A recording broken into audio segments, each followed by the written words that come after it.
Apektado ng pagbaha ang 800 pamilya sa Barangay Poblacion Oeste sa Dagupan City.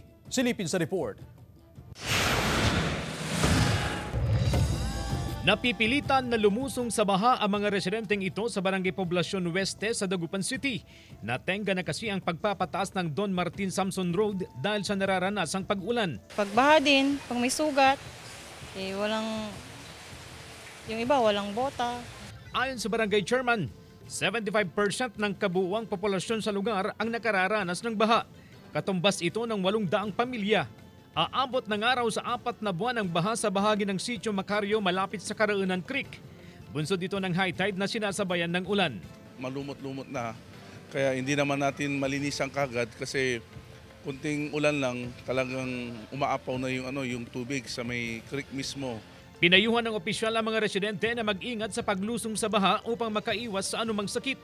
Pero tiniyak naman ng opisyal na may sapat na gamot sa Barangay Health Center. At kahit baha sa barangay, wala pa namang inililikas sa mga residente.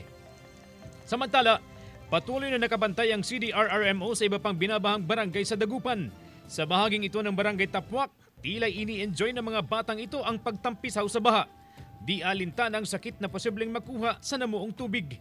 Mabagal din ang usad ng sasakyan sa bahaging ito ng lungsod dahil inabot na ng tubig ang kalsada. Kasama si Henry Duminsil, CJ Torida, One North Central Luzon.